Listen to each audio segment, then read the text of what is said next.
우리 하나님은 성경 안에만 전설처럼 신화처럼 존재하는 분, 문자 활자 속에 갇혀 계신 분이 아니라는 거죠. 지금 이 순간에도 시퍼렇게 살아 역사하고 계신다는 거예요. 안녕하세요. 저는 이번에 시퍼렇게 살아계신 하나님이라는 신간으로 여러분을 찾아뵙게 된 울산 온양순복음교회 안홍선 목사입니다. 어린 시절 저는 하루라도 빨리 이 목회자 가정을 떠나 탈출할 수 있는 거, 독립하는 거, 이것이 제 꿈이었던 것 같아요. 부모님 원하시는 대로 신학할 일 만무하고요. 그냥 후배들 어울려 다니면서 나쁜 짓도 많이 하고요. 마치 탕자처럼 이렇게 살았던 시간이 있었어요. 저는 제 노력과 성실로 얼마든지 제가 꼭 성공할 수 있다고 자신을 했었어요. 영국과 일본 유학 시절에 이유도 없이 찾아온 엄청난 육체적 고통과 질병 때문에 원인도 알지 못한 큰 대수술을 하고 죽을 뻔한 위기를 겪으면서 결국 내 삶을, 내 인생을 쥐고 계신 분은 하나님이라는 것을 깨닫게 돼요. 그래서 저는 하나님께 항복하고 다시 목회자의 길로 하나님 뜻하신 대로 돌아오게 되면서 제가 지금 이 책을 쓰면서도 제 인생을 이렇게 돌아보며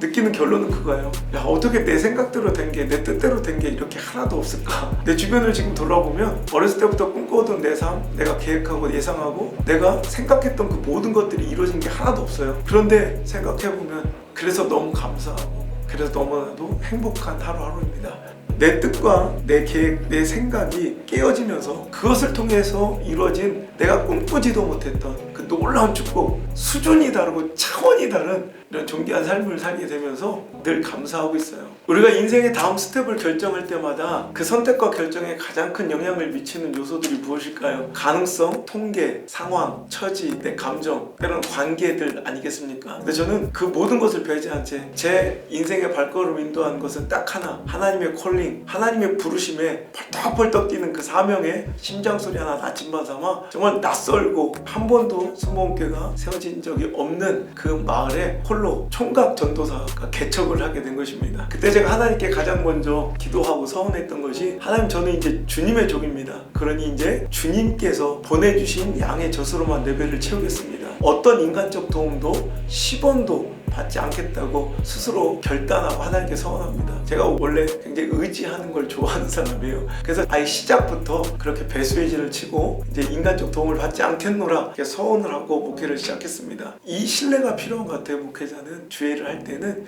하나님 보실 때 두 가지 신뢰. 첫 번째는 저건 나 아니면 죽겠다, 내가 도와주지 않고 내가 개입하지 않으면 죽겠다라는 그 신뢰 드리면 하나님의 때 하나님의 방법으로 반드시 역사하신다는 것. 또 하나, 내가 저 목회자에게, 저 교회에게 물질이나 영향력을 주면 이 물질과 영향력이 어떻게 흘러가겠다, 그 안전함에 대한 신뢰를 드리면 하나님께서는 반드시 그 목회 현장과 그 교회에 개입하시고 역사하신다고 저는 확신합니다. 굉장히 많은 어려움들도 있었어요. 보일러로 한 번도 틀지 못할 정도로 이렇게 힘들고 어려운 시간을 보냈지만 그 시간이 지나가니 하나님께서 정말 때때마다 공급하시는 기가 막힌 은혜로 지금도 오직 하나님만 바라볼 수 있는 그 믿음과 확신과 신뢰가 생긴 것 같아요. 저 지금도 개척하셔서 어려운 과정을 겪고 있는 우리 사랑하는 동력자들, 목회 후배들에게 따뜻한 위로 드리고 싶습니다. 반드시 끝이 있습니다. 지금 너무나도 사람에게 짓눌리고 또 그들이 의식되지 않을 수 없겠지만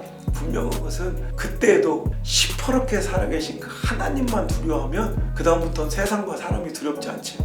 지금 이 시대는 마치 골리앗 앞에 서 있는 이스라엘 군대 같아요. 아무도 그 외침과 그 조롱 속에 뛰쳐나가 그게 아니라고, 우리 하나님 시퍼렇게 살아계시다고 그와 항전하며 그를 쓰러뜨릴 영적인 영웅들이 실종되어 가고 있는 시대입니다. 그래서 시대의 대세 가운데 고개 숙이고 물질과 사람 가운데 그 권력과 시대적 통념 가운데 무릎을 꿇은 채로 자꾸 포기하고 절망과 패배를 익숙하게 받아들이려는 시대를 살아가고 있습니다. 근데 정신 차려야 합니다. 예나 지금이나 지금도 우리 하나님은 시퍼렇게 살아계심을 믿으셔야 합니다. 우리 하나님은 성경 안에만 전설처럼 신화처럼 존재하는 분, 문자 활자 속에 갇혀 계신 분이 아니라는 거죠. 지금 이 순간에도 시퍼렇게 살아 역사하고 계신다는 거예요. 그 견고해 보였던 그 여리고성을 손가락 하나 되지 않고 허물어뜨린 분이 바로 오늘 우리가 예배하는 그 하나님이시고요, 여러분 교회에 말씀하고 계신 하나님임을 기억하셔야 합니다. 우리 교회는 예배에 목숨 거는 교회라고 소문나 있습니다. 우리 예배 시간에 조금의 흐트러짐도 용납하지 않습니다.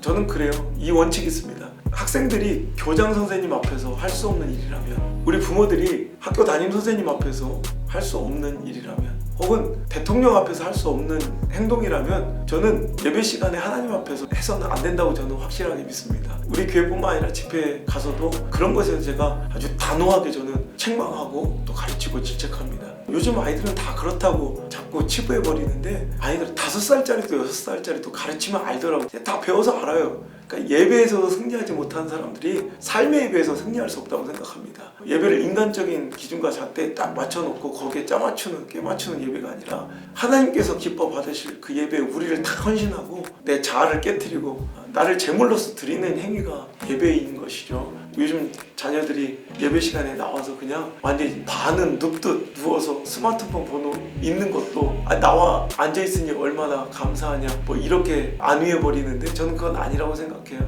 영적인 혁명과 종교개혁은 저는 그냥 하나님을 하나님 대접해드리면 된다고 생각해요. 하나님이십니다. 그분 앞에 서 계신 것이고 예배는 그분을 경배하는 것입니다. 하나님을 하나님 대접해드리십시오. 시대의 골리앗은 두려운 존재예요. 여러분이 맞닥뜨려 있는 상황, 처지, 형편이라는 골리앗은 분명히 두렵고 나를 기죽이는 존재임은 분명할 것입니다. 하지만 이것을 분명히 기억하셔야 합니다. 다윗의 외침처럼 전쟁은 여호와께 속한 것이지 여호와의 구원하심이, 그 인생의 승패가 그따위 칼과 창과 단창에 달려있지 않음을, 그 스펙과 시대적 풍조와 가능성, 확률, 분석 그래프 따위에 달려있지 아니함을 여러분 믿으셔야 합니다. 그리고 꼭 우리가 명심해야 될 것은 영적인 부익부 빈익빈이 있다는 거예요. 한번 영적으로 승리하면 그 다음 골리앗과의 대전과 항전이 쉬워집니다. 왜? 하나님과의 그 믿음과 확신이 더 확고해졌기 때문에 그 다음 골리앗과 또 싸워 승리할 수 있습니다. 근데 거꾸로 한번 상황과 처지 형편에 짓눌려 골리앗을 피해버리면 영적으로는 더 침체하고 하나님과의 신뢰는 더 소멸되어 가고, 그 다음 골리앗을 만날 때 상대하기가 더 어려워져요. 그럼 그때 또 도망치게 되고, 그럼 더 힘들어지고 패배하게 된다는 거죠. 한 번이 중요합니다. 이제 상황, 처지, 형편의 지리한 그 갈등을 좀 끊어버리시고 이번에 한번 상황이 아닌 말씀을 따라 시퍼렇게 살아계신 하나님의 뜻을 쫓아 골리앗과 한번 맞짱 뜨시길 바라요.